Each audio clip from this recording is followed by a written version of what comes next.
नमस्कार। श्रीलंका में नए राष्ट्रपति अनुरा कुमारा दिसानायके की जीत के क्या हैं भारत के लिए मायने, इसके विश्लेषण के लिए मैं हूं डॉक्टर प्रसून। श्रीलंका के दिवालिया होने के बाद ये पहला राष्ट्रपति चुनाव रहा जिसमें अनुरा कुमारा दिसानायके ने जीत हासिल की। ये पहले मार्क्सवादी लीडर हैं जो इस देश में इतने बड़े पद पर पहुंचे। श्रीलंका पिछले 2 सालों से राजनीतिक के साथ साथ आर्थिक उठापटक से भी जूझ रहा है। असल सवाल है कि भारत और चीन को लेकर उसका कैसा रवैया रहेगा। चूंकि अनुरा के बारे में माना जाता है कि उनका झुकाव चीन की तरफ रहता है, मार्क्सवादी हैं। इस बारे में मोनोकल मैगजीन को दिए इंटरव्यू में श्रीलंकाई राष्ट्रपति अनुरा दिसानायके ने अपनी स्थिति साफ कर दी। इंटरव्यू में अनुरा ने कहा कि श्रीलंका दुनिया में चल रही दबदबे की लड़ाई में नहीं फंसना चाहता है। श्रीलंका के नए राष्ट्रपति अनुरा कुमारा दिसानायके ने कहा कि हम भारत और चीन के साथ सैंडविच बनकर नहीं रहना चाहते हैं। उन्होंने कहा कि हम ना तो दबदबे की होड़ में शामिल होंगे और ना ही किसी ऐसे होड़ में शामिल होंगे जिसमें किसी एक देश का चुनाव करना पड़े। दोनों देश हमारे अच्छे दोस्त हैं। मुझे उम्मीद है कि भविष्य में हमारी साझेदारी अच्छी होगी। जबकि इससे पहले उनकी नेशनल पीपल्स पार्टी, जो पूर्व में जेवीपी रही, कई बार भारत के खिलाफ बयानबाजी करती नजर आई। अडानी के निवेश को लेकर भी कई बार बयानबाजी सामने आ चुकी है।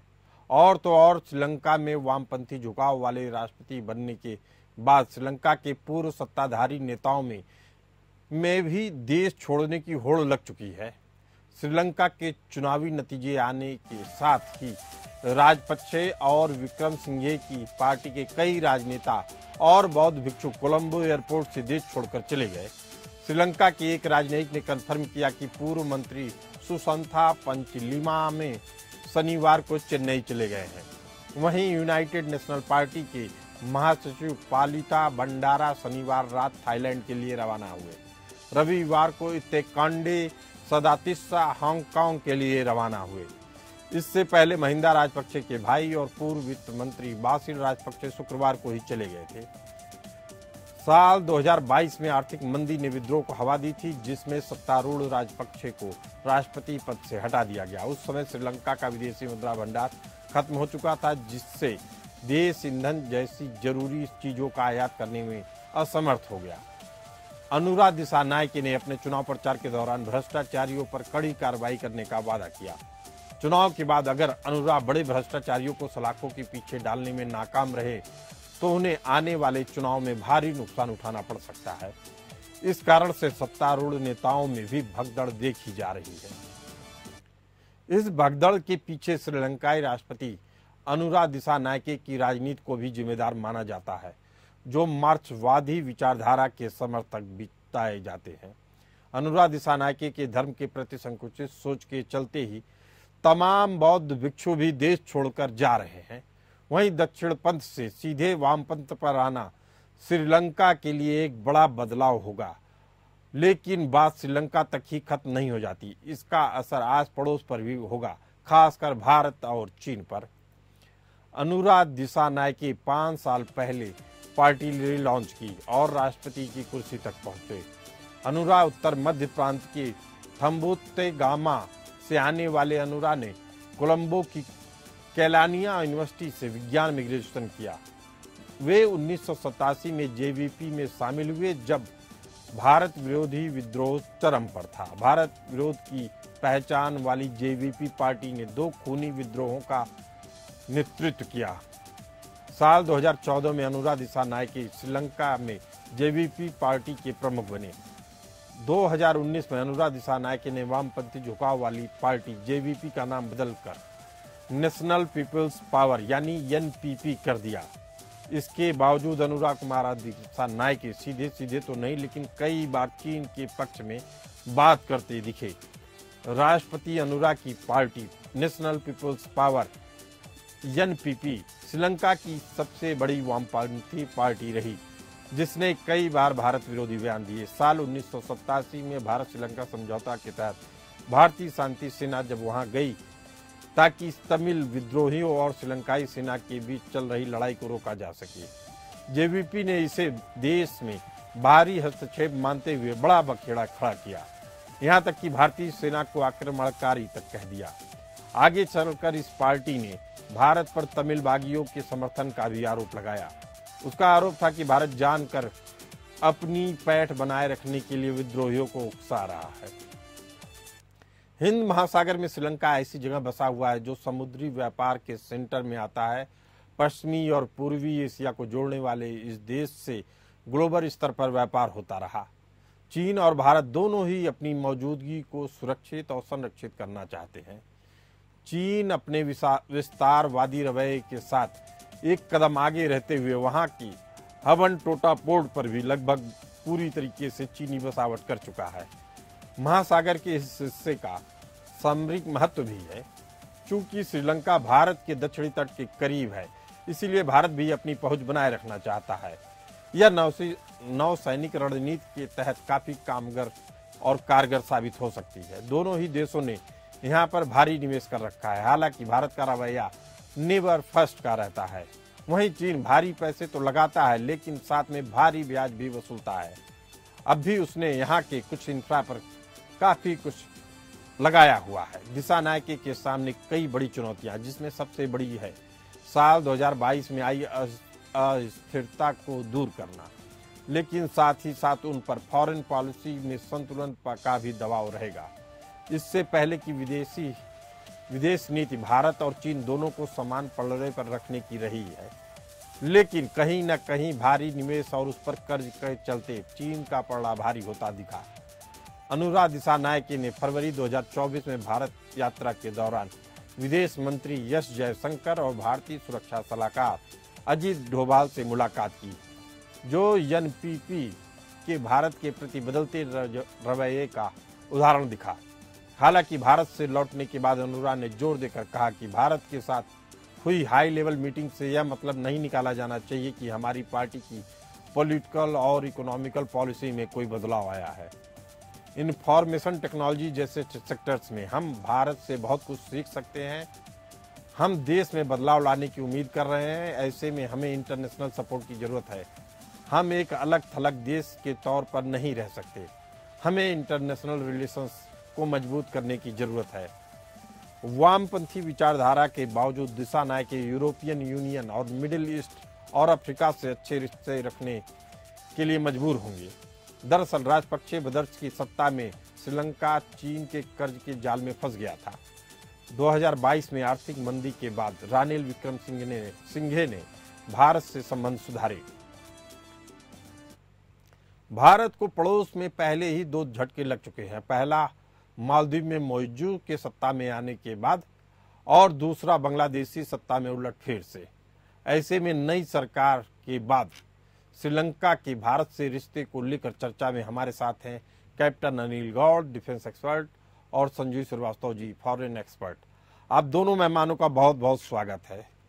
सबसे पहले बात संजीव जी आपसे करते हैं और आपको बता दें कि सबसे पहली बात अडानी ग्रुप की करते हैं, जिसकी श्रीलंका में 400 मेगावाट विंड एनर्जी प्रोजेक्ट की, जिसमें करीब $1 अरब निवेश की योजना है। अडानी ग्रुप अपने साथी कोलंबो में देश के सबसे बड़े बंदरगाह पर $70 करोड़ की लागत से एक टर्मिनल प्रोजेक्ट भी बना रहा है। माना जा रहा है कि चीन की समर्थन वाली लॉबी ने श्रीलंका में अडानी के खिलाफ अभियान छेड़ रखा है। अब अनुराग के आने से क्या इन प्रोजेक्ट पे ताला लगेगा, भारत को करारा झटका लगेगा, या इसमें कुछ गुंजाइश होगी? देखिए प्रसून जी, मुझे नहीं लगता कि ये जो प्रोजेक्ट्स भारत की बड़ी कंपनीज के द्वारा, अडानी ग्रुप के द्वारा जो चलाया जा रहा है, उस पर कोई नकारात्मक असर पड़ेगा। ये प्रोजेक्ट मेरे असेसमेंट के मुताबिक आगे बढ़ेंगे। और जैसा कि आपने देखा कि कुमारा दिसानायके ने अपने बयान में ये स्पष्ट किया है कि वो श्रीलंका के हितों को सर्वोपरि रखेंगे। श्रीलंका के हित कैसे सधते हैं, इसके ऊपर उनका फोकस होगा। मैं संजीव जी इस बात को इसलिए पूछ रहा हूं कि दिसानायके ने ही चुनाव प्रचार के दौरान कहा था कि यह प्रोजेक्ट श्रीलंका की ऊर्जा संप्रभुता के खिलाफ एक बड़ा खतरा है। उन्होंने प्रोजेक्ट से जुड़ी डील को भ्रष्ट बताया था। देखिए प्रसून जी, जब कोई भी राजनीतिक दल कैंपेन ट्रेल में होता है, जब चुनावों के दौर में होता है, सत्ता में नहीं होता है, तो उस समय वो अनेक ऐसी पॉस्चरिंग करता है कि जिसकी की वजह से वो जनता को अधिक से अधिक लुभा सके, जनता के बीच में अपनी एक अलग पहचान बना सके। और ये जो जेवीपी है, जिसको कि अब एनपीपी के नाम से हम जानते हैं, नेशनल पीपुल्स पावर, ये जाहिर है कि पहली बार इस तरह की सत्ता उन्हें हासिल हुई है। लेकिन जब ये लड़ाई लड़ रहे थे, अपनी राजनीतिक लड़ाई, तो ये लगातार अपने बयानों के माध्यम से वो वर्तमान में जो एग्जिस्टिंग गवर्नमेंट की जो पॉलिसी थी रानिल विक्रमासिंघे की, उसकी वो कड़ी आलोचना किया करते थे। और उस प्रक्रिया में वो अनेक रानिल विक्रमासिंघे के द्वारा जो अपनाई गई नीतियों, जिसमें कि इस तरीके की जो निवेश हैं जो श्रीलंका में भारत के द्वारा या चाइना के द्वारा किए जा रहे हैं, जाहिर है कि उनके संदर्भ में वो बेहद सख्त बयान दिया करते थे। लेकिन जब कभी भी, और साथ ही साथ जो रानिल विक्रमासिंघे की जो वैल्यू एडेड टैक्स को लेकर के जो उनकी जो नीति रही, जो सब्सिडीज को कम करने का IMF के दबाव में आकर के जो उनकी नीतियां रही, अनेक ऐसी नीतियों की आलोचना करते थे। लेकिन अब कुमारा दिसानायके अब सत्ता में, अनुराग दिसानायके अब सत्ता में बैठ गए हैं, तो वो जो एक स्थिति होती है जिसमें कि आपकी जिम्मेदारी अब राष्ट्र को संचालित करने की होती है, तो ऐसे में जो तमाम विषयों पर एक नए तरीके से कोई भी नेता विचार करता है, और उन्होंने ऐसा ही विचार मंथन किया है। बड़े सकारात्मक संकेत दिखाई देते हैं जी। इससे पहले आपकी बातों में कुछ और राइट डाउन करना चाहता हूं। श्रीलंका के सिलोन चैम्बर्स ऑफ कॉमर्स ने भी नवनिर्वाचित राष्ट्रपति अनुराग को इस प्रोजेक्ट की अहमियत को बताते हुए कहा कि इससे देश में और भी निवेश आ सकता है। जानकारों का मानना है कि दिसानायके अपने देश में कुछ भारतीय प्रोजेक्ट को रीमॉडल कर सकते हैं, लेकिन इस बात की आशंका कम है कि उसे पूरी तरह खत्म कर दें। आप भी यही बात कह रहे हैं, लेकिन अब सवाल ये है कि सत्ता में आ चुके हैं और चीन को जो समर्थन ले रहे थे या चीन की तरफ से उनको जो समर्थन मिल रहा था, और अभी भी पर्यावरण के नाम पे जो अडानी के प्रोजेक्ट के खिलाफ एक बयार चल रही है, उसको कैसे रोक पाएगी?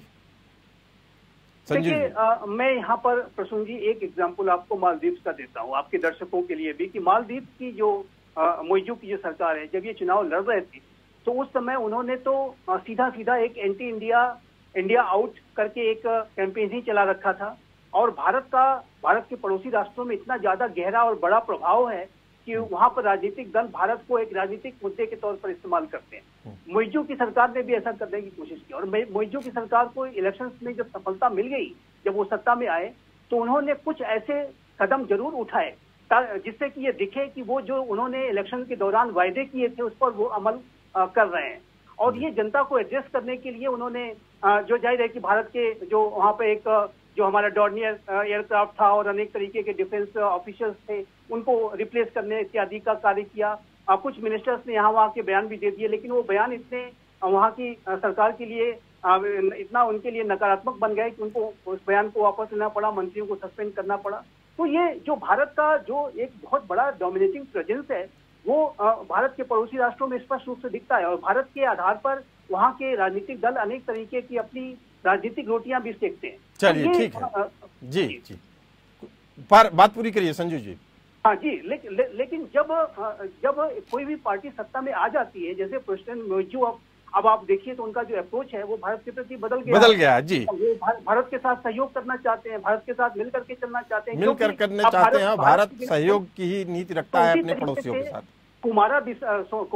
अनुराग दिसानायके को भी अपने, हो सकता है कि वो कुछ रीमॉडल करें, कुछ ऐसा पोस्चरिंग करने की कोशिश करें कि वो भारत के विरुद्ध कोई एक्शन ले रहे हैं, ताकि कुछ अपनी डोमेस्टिक कॉन्स्टिट्यूएंसी को ये दिखा सके कि उन्होंने इलेक्शन में जो कहा था वो करें। लेकिन उसका जो मूलतः जो उसका जो आशय होगा वो भारत विरोध का नहीं होगा। भारत के बिना वो चल नहीं सकते, इस बात को वो जानते हैं। और भारत ने जितनी बड़ी मदद 2022 के आर्थिक संकट में की है श्रीलंका की, उसका तो कोई मिसाल ही नहीं है, और उसको तो श्रीलंका के लोग कभी भूल नहीं सकते हैं, चाहे कोई भी दल भूल नहीं सकते हैं। लेकिन एंटी सेंटीमेंट भी कितना काम करता है देखने वाली बात होगी। हमारे साथ कैप्टन अनिल गौड़ जी मौजूद हैं। अनिल गौड़ जी, अगर हम्बनटोटा की बात की जाए तो श्रीलंका में चीन की प्रेजेंस पूरी तरीके से स्थापित हो चुकी है। भारत के लिए युद्ध के स्तर पे या कहा जाए डिफेंस के लेवल पे भारत के लिए कितना बड़ा संकट है, क्योंकि चीन बेहद ही आत्मविश्वास से भरा दिखता है श्रीलंका को लेकर। और भारत को अभी तक क्या बड़े फैसले लेने हैं ताकि इस क्षेत्र में, हिंद प्रशांत महासागर में भारत की सैन्य उपस्थिति एक मजबूत स्थिति में दिखे? जी ऐसा है, देखिए जो श्रीलंका की स्थिति है वो बाकी कई देशों की स्थिति है जिन्होंने चीन से कर्जा लिया, और उनके कुछ ऐसे करप्ट लीडर थे जिन्होंने इतना कर्जा लिया और खुद भी पैसे उसमें बनाए, और उनका देश जो है वो जो पैसा है जब नहीं दे सका, और उसके अपनी जमीन जो थी, जो भी उसका प्रोजेक्ट था वहां पे, उन्होंने कहा जी ठीक है आपको हम लीज पे देते हैं 100 साल की लीज पे। यही हाल श्रीलंका का है। मालदीव में आप देख लीजिए, वहां पे आप देख लीजिए, इधर जो हमारे फार ईस्ट के अंदर भी कुछ म्यांमार वगैरह में ऐसी जगह है जहाँ पे ये पैसे के जोर पे जो चीन है वो अपना एक स्ट्रिंग ऑफ पर्ल्स जो है पूरा भारत के अगर वो बना रहा है, ताकि उसको पता है कि देखिए इंडियन ओशन रीजन जो है वो चीन के लिए बहुत इंपॉर्टेंट रीजन है, क्योंकि इधर से चीन की तरफ जाने वाले जहाज जो है वो स्टेट ऑफ मलक्का से जाते हैं जी। और स्टेट ऑफ मलक्का आपको पता है छोटा सा चैनल है, अगर वहां पे अगर कोई भी चीज ऐसी बात होती है तो वो ब्लॉक कर सकते हैं, भारत ब्लॉक कर सकता है, अब क्वाड बन गया, क्वाड कर सकता है, या और भी कोई देश अगर बंद करे तो चीन के जहाज जो हैं, जो एक तो क्रूड ऑयल लेके जा रहे हैं और जो माल वहां से बना हुआ माल लेके जा रहे हैं यूरोप को, वो बंद कर देगा। तो उसके लिए बहुत मुश्किल हुई। इसी संकट को देखते हुए उन्होंने फ्यूचर प्लानिंग की थी कि भाई ये जगह जो है, जैसे अब श्रीलंका का जो है पोर्ट है और दूसरे जो है वहां पे अपनी सेना जो मिलिट्री जो प्रेजेंस है वहां पे ये टुकड़ियां बना के बैठे। अब प्रॉब्लम ये है कि यहाँ पे जो अपना श्रीलंका के साथ और जो बाकी देशों के साथ भी उसकी जो ये प्रॉब्लम जो क्रिएट कर दी है उन्होंने हिंदुस्तान के लिए, हिंदुस्तान पूरा उसके साथ पूरा उसके ऊपर कड़ी नजर रखे। अगर हम पॉइंट वाइज पॉइंट बात करें तो हबन टोटा की में जिस तरीके से चीन अपने आप को स्थापित कर लिया है, क्या भारत भी ऐसे किसी रणनीतिक रूप से सक्षम ठिकाने पे अपने आप को स्थापित करने की कोशिश कर रहा है, या वेट एंड वॉच की स्थिति में है भारत? देखिए एक चीज है, भारत को श्रीलंका के अंदर कोई ऐसा देश बनाने की जरूरत नहीं, क्योंकि उसके अपना जो कोस्ट लाइन है, आपको पता है कितनी बड़ी कोस्ट लाइन है हमारी, और हमारे कितने बेस बन सकते हैं। तो हमें जरूरत नहीं है कि हम जाके वहां बनाए बेस। हाँ, हम जो है दूसरे तरीके से जो है अब जैसे श्रीलंका के साथ जैसे अभी नहीं, बेस तो बनाने की बात इसलिए हो रही है कि आपके घर के बगल में परमाणु पनडुब्बी आ जाती है, चीन जब चाहता है जो भी सैन्य जहाज ला के खड़ा कर देता है हमारे बगल में, और हम देखने के अलावा कुछ नहीं कर पाते हैं। इसलिए वहां ऐसी स्थितियां पैदा करनी होंगी भारत को, ताकि वह आक्रामक प्रवृत्ति को टाल ले सके। एक चीज ध्यान में रखिए, कुछ इंटरनेशनल ट्रीटीज होती है, आप ऐसे नहीं उसके ऊपर कुछ एकदम कर सकते, क्योंकि वो इंटरनेशनल ट्रीटीज के तहत जो आपने चलना है। अब क्योंकि वो उस हिसाब से अब एक पोर्ट बनाया है। मैं आपको बताऊं, अगर कल को भगवान न करे हिंदुस्तान और चीन के बीच में लड़ाई होती है तो आप वो पोर्ट ब्लॉक कर सकते हैं, जिस हिसाब से आपने कराची किया था। तो उसके जो जहाज वहां होंगे वो बाहर निकल ही नहीं सकेंगे।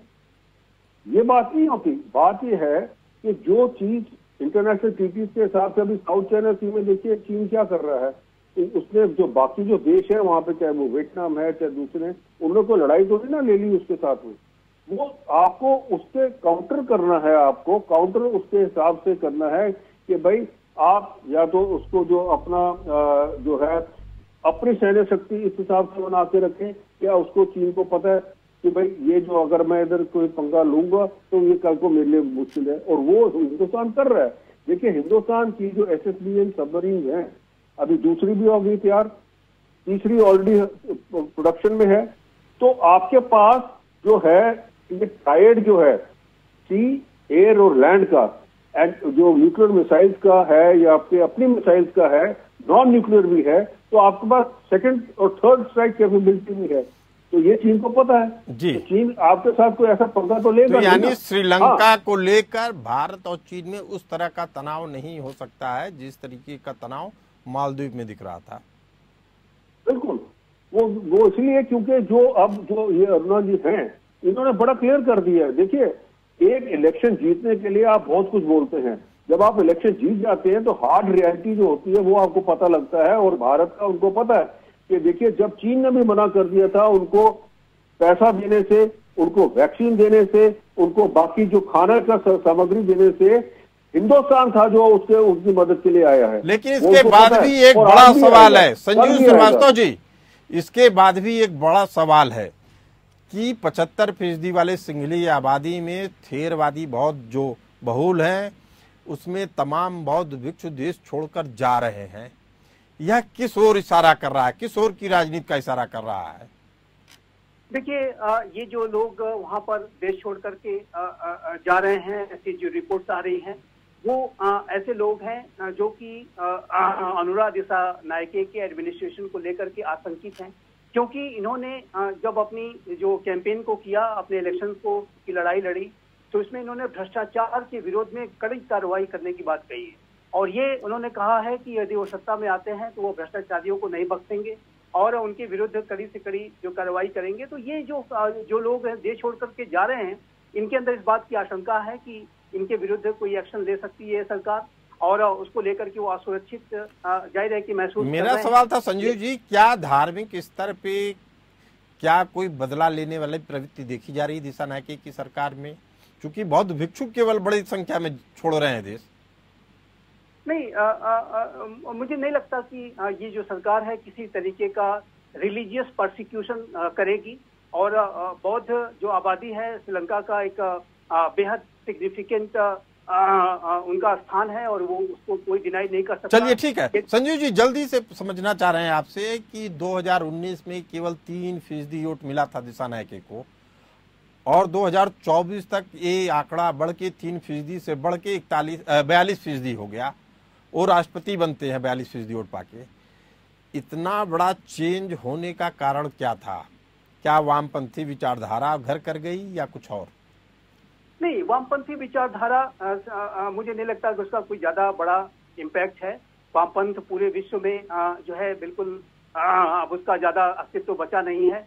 लेकिन ये जो उन्होंने पॉस्चरिंग की है वो जनता के हितों की वो बात कर रहे हैं, वो सोशल वेलफेयर सब्सिडीज को बढ़ाने की बात कर रहे हैं, टैक्सेस को कम करने की बात कर रहे हैं।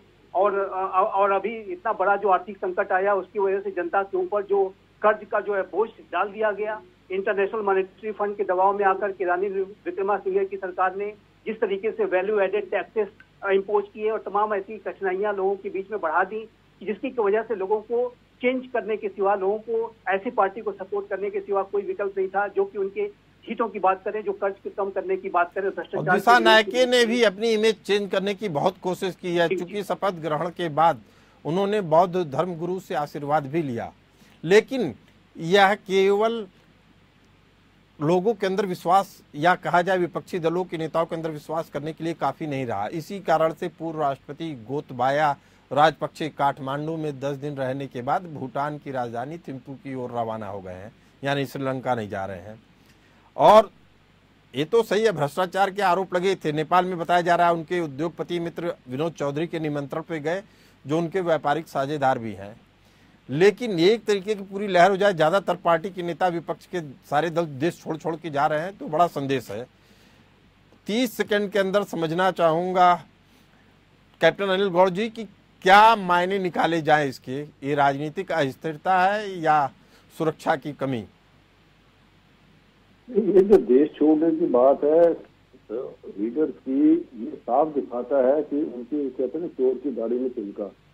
उनको पता है कि उन्होंने जो कुछ किया है आज तक श्रीलंका के अंदर, अब वो समय आ गया है उसका जवाब देने के लिए। ये हिंदुस्तान की तरह ही है, जिस हिसाब से इतने सालों से वो जो यहाँ करप्शन चल रही थी और जब ये नई सरकार आई मोदी जी की, तो उस हिसाब से आपने देखा कि किस हिसाब से कई लोग यहाँ से भी अपना जो है बोरिया बिस्तर बांध के जाने को तैयार हो गए। तो ये चीज जो है बेसिकली होता क्या है कि जब एक नया इंसान आता है जिसका पता है लोगों को कि भाई ये ना करप्ट है ना कुछ है, तो जो करप्ट थे इतने सालों से और चला रहे थे, वो जो है सबसे पहले वो लोग जो है अपने आप को असुरक्षित महसूस करते हैं और कहते हैं कि भाई अब तो अच्छा यही है कि यहाँ भारत के नजरिए से तब ये मान लिया जाए, हम लोग मान सकते हैं कि भारत और श्रीलंका के बीच में जो संबंध थे उसमें कोई बड़ा बदलाव नहीं आने वाला है, जैसे पहले विश्वासपूर्ण संबंध थे वैसे ही रहेंगे। आप दोनों मेहमानों का इस चर्चा में बने रहने के लिए बहुत बहुत धन्यवाद। फिलहाल इस चर्चा में इतना ही, हमें दीजिए इजाजत। चलते रहिए एपीएन न्यूज के साथ।